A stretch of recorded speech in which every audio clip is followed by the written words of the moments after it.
नमस्कार, जय भारत न्यूज में आपका स्वागत है। मैं हूं आपके साथ गौरव झा। समस्तीपुर के हसनपुर प्रखंड के शिक्षक बैद्यनाथ रजक अपने पढ़ाने के अंदाज से फिर सुर्खियों में हैं। इस बार बैद्यनाथ रजक ने गीत के जरिए बरसात के मौसम में मलेरिया और मच्छरों से होने वाले दुष्प्रभाव से स्कूल के बच्चों को जागरूक करते हुए नजर आ रहे हैं। प्राथमिक कन्या मध्य विद्यालय मालदा के शिक्षक बैद्यनाथ रजक का एक और वीडियो सुर्खियां बटोर रहा है, जिसमें वे बेहतरीन गीत गाकर बच्चों को साफ सफाई के बारे में बताती नजर आ रहे हैं। बताती चले कि बैद्यनाथ रजक अपने इस पढ़ाने के अंदाज के लिए जाने जाते हैं। पढ़ाने का यह अंदाज लगातार वायरल हो रहा है। चर्चित शिक्षक बैद्यनाथ रजक छात्रों को कुछ खास अंदाज में पढ़ाने के लिए जाने जाते हैं। बरसात का मौसम जारी है, मलेरिया और डेंगू से बचने के लिए छात्रों को जागरूक करते हुए नजर आ रहे हैं। बता दें कि इससे पहले भी चर्चित शिक्षक बैद्यनाथ रजक गीत गाकर अपने पढ़ाने के अंदाज के लिए कई बार वायरल हो चुके हैं।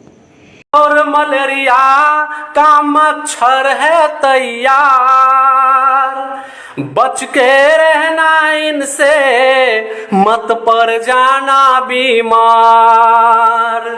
बच के रहना इनसे, मत पड़ जाना बीमार। दुर्बल होगी काया, लग जाएगा बुखार। दुर्बल होगी काया, लग जाएगा बुखार। बच के रहना इनसे, मत पड़ जाना बीमार। बच के रहना इनसे, मत पड़ जाना बीमार।